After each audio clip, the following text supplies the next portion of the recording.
निजी स्तरबाट सञ्चालित एफएम रेडियोहरूको सामूहिक आवाज एभोल्युसन भोइस अफ रेडियो।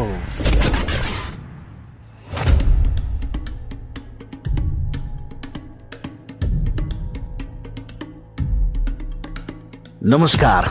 देशैभर सञ्चालित एफएम रेडियोहरूबीच कार्यक्रम उत्पादन, प्रसारण र व्यावसायिक सहकार्यमा नवीनतम प्रस्तुति कार्यक्रम भोइस अफ रेडियोमा यहाँलाई हार्दिक स्वागत छ।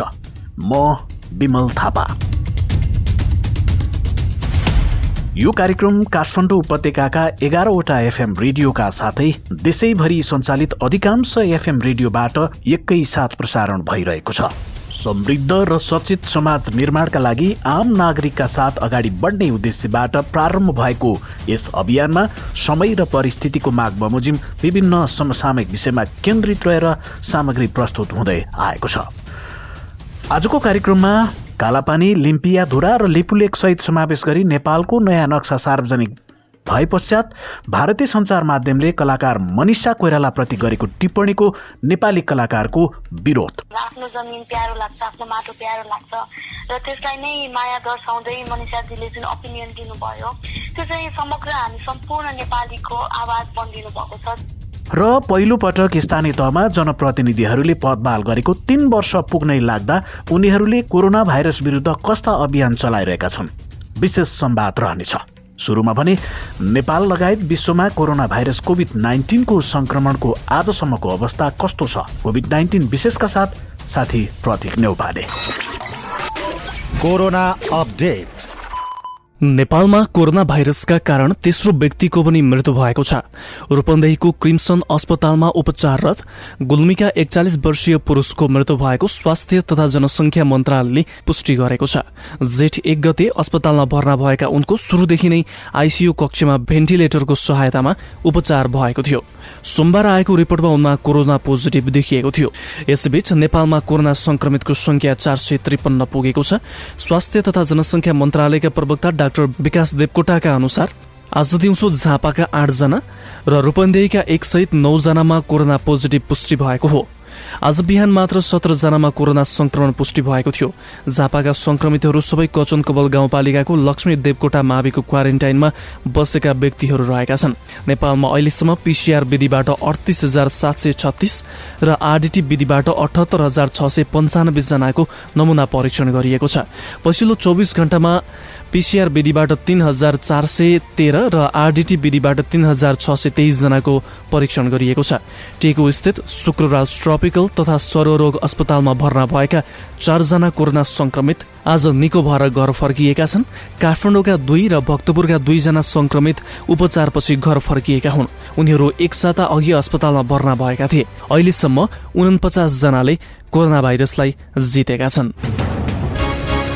कोभिड-19 महामारीका कारण स्वदेश तथा विदेशमा रोजगारी गुमाएका श्रम शक्तिलाई पुनः रोजगारमा आबद्ध गराउन कृषि तथा उत्पादन क्षेत्रलाई पहिलो प्राथमिकता दिनुपर्ने सुझावसहितको अध्ययन प्रतिवेदन सरकारलाई बुझाइएको छ। उद्योग वाणिज्य तथा आपूर्ति मन्त्रालय अन्तर्गतको औद्योगिक लगानी तथा प्रवर्धन महाशाखा प्रमुख पुष्पराज साईको संयोजकत्व तथा अर्थ मन्त्रालय, कृषि तथा पशुपन्छी विकास मन्त्रालय, श्रम तथा रोजगार मन्त्रालय र सामान्य प्रशासन मन्त्रालयका सचिवहरू तथा निजी क्षेत्रका प्रतिनिधि समेत रहेको अध्ययन कार्यदलले श्रम शक्तिलाई रोजगारमा आबद्ध गराउनका लागि मध्यकाल र दीर्घकालीन रूपमा कस्ता योजना अवलम्बन गर्न सकिन्छ भन्ने अध्ययन प्रतिवेदन सरकारलाई बुझाएको हो।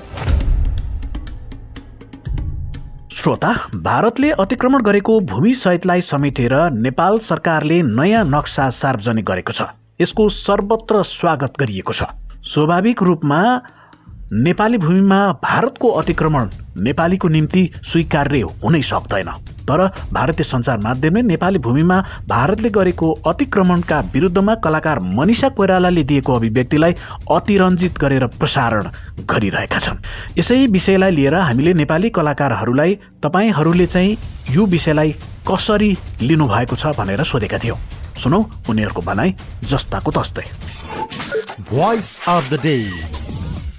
वास्तवमा अहिले जुन सीमाको विवाद छ, जुन अहिले प्रधानमन्त्रीजीले चाल्नु भएको जुन कदम छ त्यसलाई त अब हामीले सेल्युट गर्नै पर्छ। हजुर। र सबभन्दा ठुलो कुरा चाहिँ अब देश मिचिरहँदाखेरि त्यो देश मिचेको होइन, आमालाई कुल्चेको हो। त्यस कारणले गर्दाखेरि चाहिँ हामी चाहिँ मनदेखि के भन्छौँ भने आफ्नो देशको भूभाग मिचिँदाखेरि आफ्नो आमालाई कुल्चेको फिल हुन्छ हामीलाई। भनेपछि मनिषा दिदीले चाहिँ उहाँ बसेर आफ्नो कला बेच्नुभयो, आफ्नो श्रम बेच्नुभयो। तर त्यो भन्दैमा मनिषा दिदीले अहिले यसरी बोलिराख्दाखेरि भारतीय मिडियाहरूको जुन किसिमको यो न्युजहरू आइरहेछ नि, एक प्रकारको प्रहार जस्तो भइरहेछ। हजुर, यो चाहिँ बकमफुसेको कुराहरूलाई चाहिँ अगाडि ल्याइएको छ। के भन्नुभएको छ उहाँले भन्ने कुरामा मूल विषयमा नगरेर भड्किएको देखिरहेको छौँ अहिले। र जो कोहीले पनि आमालाई कुल्चिँदा कसको मन रुँदैन र? त्यसकारणले गर्दा मनिषाजीले गर्नुभएको यो कदम एकदमै सराहनीय छ। र म त के भन्छु भने अहिले इन्डियामा बस्ने धेरै नेपाली दाजुभाइ दिदीबहिनीहरू हुनुहुन्छ, उहाँहरूले पनि यो कदम चाल्नुपर्छ। हामी त आफै पनि यहाँनिर नेपालमा पिल्सेर बसेका छौँ, तर पनि हामीलाई के लाग्छ भने यो सबैजनाको चिच्चाहाट, सबैजनाको एकताले गर्दाखेरि चाहिँ हाम्रो सुन्दर देश नेपाल कसैबाट पनि थिचोमिचोमा रुमलिनु पर्दैन। यो मनिषाजीको बारेमा अहिले जुन खालको मिडियाबाजी भइरहेछ भारतमा विशेष गरेर, त्यो चाहिँ स्वाभाविक छैन, त्यो अहिले अस्वाभाविक छ। के छ भने जन्मभूमि कर्मभूमि भनेको कुरा फरक कुरा हो। एउटा सच्चा नागरिकले सधैँ आफ्नो जन्मभूमि प्रति वफादार रहन्छ, कर्मभूमि प्रति पनि वफादार रहन्छ। कर्मभूमिमा चाहिँ उसले के गर्छ भने त्यहाँ काम गर्छ, त्यसपछि त्यो ठाउँमा ट्याक्स तिर्छ, अनि त्यो ठाउँको अहित हुने कुरा गर्दैन, त्यो आफ्नो मान्छ। त्यसो भन्नेमा चाहिँ नुन खायो भन्नेमा, जस्तो पल्लो घरमा नुन खायो भने जन्म घरमा त्यो लाठी हालेर जन्मघर भत्काउनु पर्ने, त्यो पनि एउटा कुरा बुझ्नु जरुरी छ। र अब अहिले जुन खालको इस्यु मनिषाजीले त्यति स्ट्रङ र त्यति नराम्रो खालको ट्विट पनि गरेका थिएन, मैले गरेका थिएँ। उनले चाहिँ के भने अब यो जुन अहिले भूभागको कुरा छ, जुन विवादित भनेर बनाइएको छ, त्यो चाहिँ अब चाइना, नेपाल र भारतको बोर्डरमा पर्छ। त्यस कारणले गर्दाखेरि त्यो त्यस्तो संवेदनशील इस्युमा चाहिँ तिनै देशका मान्छे बसेर वार्ता गरौँ र हाम्रो जस्तो सानो देशले पनि यो खालको एउटा हिम्मत गर्यो, त्यो राम्रो भनेर भनेको। त्यो चाहिँ उनको जुन स्टेटमेन्ट छ त्यो एकदमै राम्रो छ, भाद्र छ, शिष्ट छ, त्यसले अव्यवहारिक छैन। यो चाहिँ नेपालले भनेको कुरो एकदम ठिक हो, यो भारतले एकदम बदमासी गरिरहेको छ, यो चाहिँ होइन भन्ने त्यस्तो खालको भाषा पनि प्रयोग भएको छैन। अब समस्या चाहिँ कहाँनिर छ भने नेपाल पुरातन हिसाबमा सबैले सोच्छन् कि भारतले जे भन्यो उठ भने उठ, बस भने बसको जुन शैलीमै अगाडि बढ्ला भन्नेको छैन। किनभने अब त्यो अवस्था छैन पनि अहिले यो मोडर्न जमानामा सबै देशको सार्वभौम सत्ताको एफआरको सम्मान गर्नुपर्छ। जुन भारतले वार्ता गर्नुपर्ने अवस्था थियो त्यो वार्तालाई टालटुल गरेको अवस्थामा मनिषाले जुन अवगति दिएकी छन् त्यो चाहिँ एकदमै समय सान्दर्भिक पनि छ। र त्यो भारतीय मिडियाले चाहिँ नेपालले जे गर्दाखेरि पनि चाइनाकै हात छ भन्ने जुन एउटा एक किसिमको उसलाई चाइनाको डर छ, त्यो सबै चाइनिज डर बोलिरहेको हो, अरू केही पनि होइन मलाई लाग्छ। तर अब यसको भन्दामा चाहिँ अब एकदमै हामी क्रान्तिकारी भएर ठुल्ठुला कुरा गरेर सडकमा गएर सीमामा गएर लड्ने भन्ने कुरा आउँदैन। अब यसको चाहिँ राजनीतिक समाधान वार्ताबाटै हुनुपर्छ, यो चाहिँ त्योबाटै हुनुपर्छ।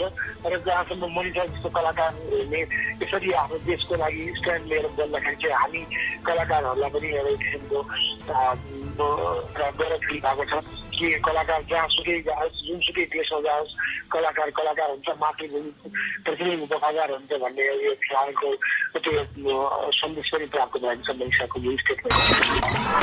सीमा विवाद चाहिँ आई थिङ्क यो इन्टरनेसनल अफेयर ले हेर्ने कुरा हो होइन, जस अन्तर्गत चाहिँ लिपु लेक, लिम्पिया धारा र कालापानी चाहिँ हाम्रो भूभाग अन्तर्गत पर्ने भनेर अगाडिदेखि नै उल्लेख गरिएको छ। यसमा डिस्प्युट नै के कति कारणले भइरहेको छ भन्ने कुरा नै अचम्मको विषय लाग्छ क्या मलाई चाहिँ। जबकि क्लियरली मेन्सन छ यो यताको टेरिटोरीमा पर्छ भनेदेखि किन यो विषयमा टाइम एन्ड अगेन कुरा उठ्छ, विवाद हुन्छ, फेरि साम्य हुन्छ, फेरि केही समयपछि सुरु हुन्छ। यसको मूल जड नै पत्ता लगाउन गाह्रो भएको छ र यसमा राइट स्ट्यान्ड दिने अब आफ्नो देशको पक्षमा जसले पनि बोल्छ होइन त्यो कुनै पनि ठुलो कुरा भएन। राष्ट्रभक्त हामीलाई आफ्नो जमिन प्यारो लाग्छ, आफ्नो माटो प्यारो लाग्छ र त्यसलाई नै माया दर्शाउँदै मनिषाजीले जुन ओपिनियन दिनुभयो त्यो चाहिँ समग्र हामी सम्पूर्ण नेपालीको आवाज बनिदिनु भएको छ, जुनको लागि चाहिँ हामीले धेरै धन्यवाद दिनुपर्छ होइन। जबकि उहाँको कर्मभूमि उता हो, उहाँले आफ्नो श्रम आफ्नो कलाले त्यो इन्डस्ट्रीमा धेरै कन्ट्रिब्युसन दिनुभएको छ र उहाँले पनि धेरै चिज पाउनु भएको छ त्यो इन्डस्ट्रीमा। तर त्यो सबै आफ्नो ठाउँमा छँदैछ। त्यो बाहेक आफ्नो जन्मभूमिको लागि स्ट्यान्ड लिने भनेको संसारभरको मान्छेले लिन्छ, यो कुनै नौलो कुरा होइन होइन। अथवा भनौँ किन सपोर्ट लिइरहेछ भनेर इन्डियन मिडियाले क्वेसन गर्नु नै आफैमा गलत हो। किनभने मिडियामा एकदमै धेरै अलि नराम्रो खालको किनभने वर्ल्ड वाइडै भनौँ न जति पनि इन्डियन कम्युनिटिजका व्यक्तिहरू वर्ल्ड वाइड छरिनु भएको छ होइन। भोलि इन्डियालाई केही पर्दाखेरि उहाँहरू सबैजना इन्डियाकै सपोर्ट लिएर बोल्नुहुन्छ कि यो एकदमै जायज कुरा हो होइन। त्यसकारण उहाँहरूले पनि त्यो चिजलाई त्यसरी नै लिइदिनुपर्छ जस्तो लाग्छ मलाई। यसरी एउटा व्यक्तिमा खनिनु, एउटा यत्रो महान कलाकार जसले यति धेरै कन्ट्रिब्युसन दिएको छ उहाँहरूको इन्डस्ट्रीलाई, त्यो व्यक्तिप्रति सम्पूर्ण मिडिया एकजुट भएर यसरी निज किसिमको प्रतिक्रिया व्यक्त गर्नु चाहिँ हामी सबैको लागि दुःखको कुरा भएको छ र हामी सबैजना खेद प्रकट गर्छौँ। तर सँगैमा मनिषाजीलाई धन्यवादको साथसाथै हामी उहाँको साथमा छौँ र हामी देशको भूमि बचाउनको लागि के कस्तो कार्यहरू गर्न सक्छ हाम्रो गभर्मेन्टले, त्यसको लागि हाम्रो गभर्मेन्टको पक्षमा छौँ। सबभन्दा पहिले त तपाईँको जोसुकै होस्, जुनसुकै मुलुकमा होस्, जतिसुकै नाम प्रतिष्ठा र इज्जत पैसा कमाएको होस्, एउटा मनभित्र नेपालीपन हुनुपर्छ होइन, हुनुपर्छ। र मनिषा कोइरालाले जुन एउटा चाहिँ नेपालप्रतिको चाहिँ एउटा धारणा राख्नु भएको छ त्यो चाहिँ असाध्यै सराहनीय काम छ। त्यसको लागि मनिषा चाहिँ एकदम बधाईको पात्र हुनुहुन्छ। हामी सम्पूर्ण नेपालीहरू मनिषालाई पहिले पनि सम्मान गर्थ्यौँ, अब उहाँलाई गरिने सम्मान अझ उच्च भएको छ। र चाहिँ उता काम गर्नुभयो, उता नाम कमाउनु भयो, उता दाम कमाउनु भयो, त्यसको मतलब गुलामी उताको गर्नुपर्छ भन्ने छैन होइन। त्यही पनि अरू अन्य नेपालीहरू पनि छन्, उनीहरूको आवाज उठिरहेको छैन। मनिषाले सबै चिजलाई रिस्क लिएर जुन हिसाबले आफ्नो देशको अगाध मायाको हिसाबले, आत्मीयताको हिसाबले उहाँले आफ्नो देशको बारेमा बोल्नुभयो, त्यसको लागि चाहिँ मनिषालाई हामी सबै नेपाली कलाकारहरूले धन्यवाद दिनै पर्छ। र मनिषासँग हामी सम्पूर्ण कलाकारहरू चाहिँ साथ छौँ, सम्पूर्ण नभनौँ चाहिँ सबैजनाले साथ नगरेछन् पनि होइन। मेरो साथ छ र मनिषाको यो विद्रोहमा म पनि सामेल छु। मनिषालाई फुल सपोर्ट छ मेरो। हजुर, जस्तो यो जति पनि अहिले भारतीय मिडियाहरूको समाचारहरू सुन्दाखेरि चाहिँ यो कतिको जायज हो जस्तो लाग्छ दाइ? उनीहरूको हिसाबले मिडिया विभिन्न खाले मिडिया छन् नेपालमा पनि। अब तपाईँ हामी सबै मिडियामै काम गरेर मान्छे हौँ होइन। मिडियामा स्कुप न्युज र ब्रेकिङ न्युज थ्रो गर्ने हिसाबले चाहिँ अलिकति अतिरञ्जित बनाइन्छ। सबैजना मिडियामा त्यो लागू हुन्न। केही मिडियाहरू आफ्नो वर्चस्व कायम गराउनको लागि चाहिँ स्कुप न्युज र चाहिँ ब्रेकिङ न्युजको बहानामा चाहिँ अतिरञ्जित बनाएर सनसनी बनाउने खालको न्युजहरू हुन्छ। जुन हिसाबले मनिषालाई पूजन गरिरहेको छ न्युजमा, त्यो चाहिँ नेपाल भारत की खाती है, भारत चाइना की गाती है भन्ने खालको शब्द छ।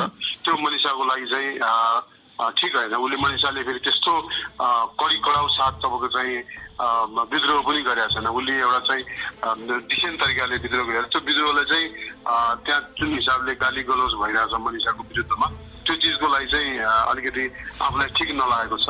किनभने हामी राष्ट्रियताको कुरा गर्दाखेरि हामीले पनि ऋतिक रोशन काण्ड हुने बेलामा चाहिँ नेपालमा चाहिँ तोडफोडदेखि मान्छेको मृत्युसम्म भयो, कर्फ्यू लगाउनु पर्यो होइन। राष्ट्रियताको कुरा आउँदाखेरि हामी पनि कराएको हो। भोलि हाम्रो देशमा पनि बसेर कोही मान्छेले यहाँ बसेर चाहिँ तपाईँको चाहिँ नाम कमाएर उतापट्टिको चाहिँ सपोर्टमा केही लेख्यो भनेदेखि हामी पनि लेख्छौँ। त्यो तपाईँको हाम्रो एउटा चाहिँ मानवीय गुण हो त्यो। त्यसले गर्दाखेरि मनिषालाई उताको मिडियाले कराउनु लेख्नु, किन मनिषाको ठाउँमा अरू कुनै पनि आम नागरिक भएदेखि यति ठुलो हल्ला हुने थिएन। मनिषा कोइराला आफै एउटा चाहिँ पिलर जस्तो, स्तम्भ जस्तो मान्छे। उसले बलिउडमा चाहिँ लामो समयदेखि एउटा चाहिँ स्थान बनाएको कारणले गर्दाखेरि मनिषाको यति धेरै चर्चा भयो। र एउटा नेपाली छोरी हुनुको चाहिँ उसले आफ्नो कर्तव्य निर्वाह गरेको हो। त्यसमा चाहिँ मिडिया भन्दा पनि मनिषाको भनाइप्रति चाहिँ म फेरि पनि समर्थन गर्छु। जति पनि अहिले भारतीय मिडियाले मनिषा कोइरालाजीको बारेमा अलि नराम्रो खालको अफवाह र उहाँले गर्नुभएको सपोर्टमा अब कुरा उठाइरहेको छ नि, त्यस विषयमा तपाईँको धारणा के छ? अनि एकदमै जायज कुरा उहाँले बोल्नु भएको छ होइन, किनभने उहाँ त्यहाँ काम गर्नुहुन्छ। धेरैले भनिरहेको छन् हाम्रो चाहिँ मैले पनि फलो गरिरहेको छु इन्डियन मिडियाले यहाँ खानु नाम सान पैसा सबै कुरा इन्डियाले दियो तर चाइनाको चाहिँ गर्नुभयो भन्ने कुरा छ। जब यो मान्छेले आफ्नो काम जहाँ गर्न पनि पाइन्छ तर अब अन्ततको त आफ्नो मातृभूमिको त सपोर्ट गरि नै हाल्छ। त्यस जायज कुरा हो। मनिषाजीलाई अब त्यो मिडियाले जहाँ पनि मिडिया बढी नै इन्डियन मिडियाहरू अहिले हाबी भइरहेको छ बिना कारण होइन। तर मनिषाजी राइट हुनुहुन्छ, उहाँले बोलेको कुरा एकदमै 100% जायज पनि छ र म फुल्ली सपोर्ट पनि छु, कन्भिन्स पनि छु। भेरी कन्भिन्सिङ वर्ड उहाँले बोल्नु भएको छ, किनभने राम्रै अन्त्यमा उहाँले यो पनि भन्नुभएको छ कि थाइल्यान्डबाट नै अब चाइनालाई किन ल्यायो भन्ने कुरा छ। डेफिनेटली चाइना जहिले अहिले भारत र नेपालको कुरा भइरहेको बेलामा चाहिँ चाइना चाहिँ किन मुछियो, चाइनाको त कुरै भएको छैन भन्ने कुरा पनि जोडिएको छ। फेरि त्यो जुन लिपुलले कालापानी भन्ने त्यो 3 संगम छ त्यो चाइनासँग पनि रिलेटेड छ क्या। त्यो 3वटा त्यहाँबाट चाहिँ संगम हो त्यो होइन। त्यो अलिकति मान्छेलाई हिस्ट्री पढ्न अब इन्डियन मिडियाहरू हावामा चाहिँ एकदम दादागिरी जस्तो पनि हो त्यो होइन। त्यसले गर्दाखेरि त्यसमा त्यहाँबाट चाइना पनि हुन्छ, नेपाल र चाहिँ इन्डियाको त्यो संगम जस्तो हो। त्यसले गर्दाखेरि त्यो ठाउँमा इन्डिया मतलब पछि एउटा लङ टर्मको लागि चाहिँ चाइनास पनि भयो भने पछि गएर फेरि यस्तो किसिमको चाहिँ लफडा नहोला, फेरि यस्तो किसिमको कन्ट्रोभर्सी नहोला भनेर उहाँले चाहिँ एउटा माथिल्लो तहबाट सोचेर एउटा दूरदर्श सोचेर चाहिँ लामो सोचेर उहाँले भन्नुभयो हो। यसमा मिडियाले त्यसलाई हाइलाइट गर्नु, एउटा चाहिँ महिला कलाकारमाथि चाहिँ अपशब्द प्रयोग गर्नु अथवा मिडियामा खेद्नु अथवा उहाँको ट्विटमा चाहिँ विभिन्न किसिमको चाहिँ गलत शब्दहरू प्रयोग गर्नु त्यो अत्यन्तै खेदजनक छ। त्यो राम्रो होइन त्यो चाहिँ होइन। Manisha Koirala spoken the facts, उहाँले आफ्नो वास्तविकता कुरा राख्नुभयो, विच इज द ट्रुथ होइन, दैव सत्य हो। उहाँले जुन एउटा प्रस्ताव राख्नु भएको छ कि सबैहरू बसेर छलफलमा बस्नुपर्छ अनि जुन हिसाबले हाम्रो प्रधानमन्त्रीज्यूले नक्सा जुन ओके गरिसकेपछि त्यसलाई मेरो हिसाबमा फाइनली फुल एन्ड फाइनल जस्तो लाग्यो यो। हजुर, जस्तो जति पनि अहिले विवादहरू गरिरहेको छ नि इन्डियन मिडियाले, अब उहाँलाई चाहिँ अब यहाँ काम गर्यो अनि अरूको गीत गाउने गुणगान गर्ने चाहिँ अरूको गर्यो भन्ने खालको कुराहरूलाई चाहिँ कसरी लिनु भएको छ तपाईँले चाहिँ? त्यो टोटली गलत हो। उहाँहरूले आफ्नो टिआरपी रेटिङ बढाउनको लागि गरेको, सबै मिडियाले गरेको छैन, एउटा या दुईटा मिडियाले यो गरेको छ होइन। अनि मलाई जहाँसम्म लाग्छ दिस इज जस्ट टु अब के इन्ट्रेस्टिङ म्याटरहरू पनि यो कोरोना भाइरसको महामारीको डेन्जर पालोमा पनि त्यस्तो एउटा न्युज आइदियो भने हुन्छ नि एउटा।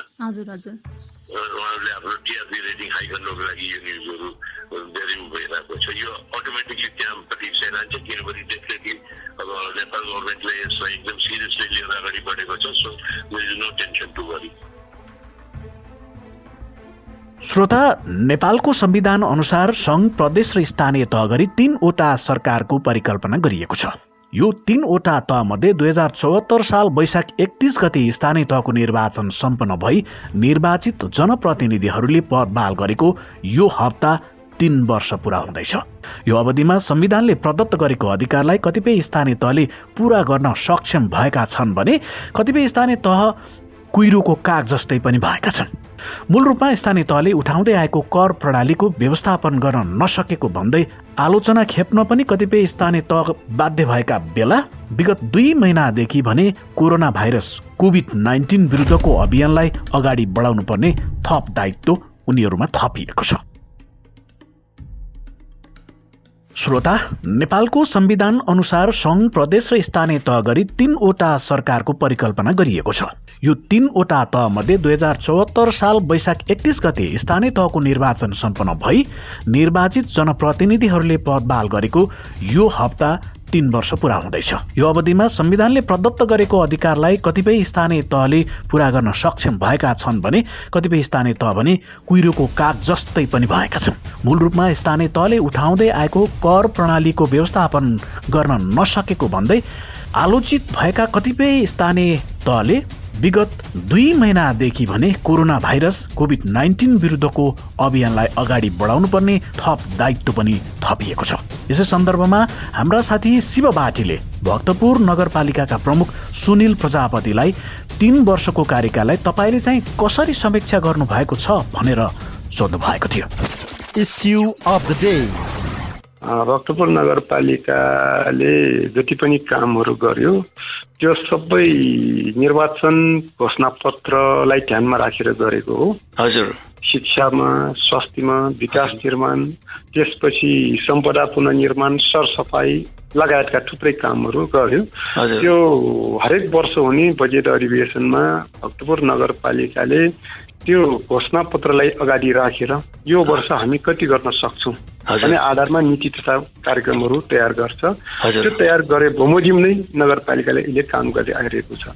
त्यसकारणले त्यस बेलाको घोषणापत्र र नगरपालिकाले काम गरेको हेर्ने हो भने अहिलेसम्ममा केही कामहरूदेखि बाहेक कानुनी अप्ठ्यारो परेका, प्राविधिक अप्ठ्यारो परेका र विभिन्न खालका बाधा अडचन पुगेका कामहरूदेखि बाहेक अधिकांश कामहरू सम्पन्न गरिसकेको अवस्था छ।